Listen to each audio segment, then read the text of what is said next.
the manager of Wendy Williams, responds to allegations regarding her guardianship made by her son Kevin Jr. The manager of Wendy Williams is providing an update on the former TV host's guardianship and rehabilitation in response to worries from her son Kevin Hunter Jr. In an interview with the U.S. Sun on Tuesday, the 22-year-old college student discussed how he thinks Wendy's team is taking advantage of her money in light of her purported battle with alcoholism, which he claimed prevents her from making wise judgments. According to the story, Kevin's mother was providing for him financially, but when her financial affairs were taken over by a guardian in May 2022, a significant portion of that income was gone. Will Selby, her manager, who spoke with, disputed Kevin's assertions, particularly that her team was taking advantage of her. What are you taking advantage of her for? To obtain what? To what end? I'm not here to brag, but before Wendy came along, I was managing just fine, and I insisted on assisting her because she asked for it, Selby remarked. Selby explained Wendy's court-appointed guardianship and argued that neither her team nor anyone else could exploit Wendy in any way. Wendy is being watched over. The guardianship gives its approval to all she does. A guardianship granted by a court. So, even if someone wanted to take advantage of her, they couldn't because everything needed to be sanctioned by the court, he said. So, Wendy, me, and anybody else involved in our business operations must obtain the guardianship's approval before proceeding.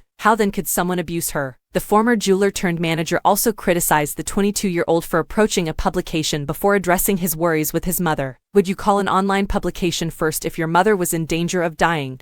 He questioned. Okay, all I have to say about that is that, normally, I wouldn't act in this manner. I'm not trying to argue with Kevin, I'm just speaking on behalf of my client. He's a young man, and to be really honest, I think he's been through a lot. He probably has a lot to cope with. I'm simply talking to my kid, who is the same age as him, and I think that sometimes you just make bad mistakes. I'm not here to engage in a debate about the accusations he may have, Selby continued. He has a right to an opinion. I'm just trying to get the message through that as adults, let's take responsibility and use common sense. Someone like your mother was on the verge of death. Why would you visit a website to talk with them about it? In response to the interview, Wendy's representative, Sean Zanotti, had a similar opinion, adding, "This newspaper has released false narratives with the purpose to disseminate stories without thoroughly vetting facts, which is detrimental to the public and is unprofessional and unethical. As Wendy continues to recover after 2 very painful years, we kindly ask that everyone throughout the world pray for her health. She is making excellent improvement. She seems in good shape. I think she's doing fantastic, and she sounds healthy," Selby said. As of right now, I'm not a medical professional, but that's a summary of Wendy's current condition. Selby was hesitant to reveal too much personal information about the former Wendy Williams show presenter, but she did confirm that Wendy is presently seeking treatment in a wellness center. Wendy is working hard to be her best at a facility. She's handling it day by day, Selby said of Wendy, who has spent the past few years in and out of hospitals. And that's something else, too. Does anyone ever inquire, like, how's she doing? Is anyone even interested?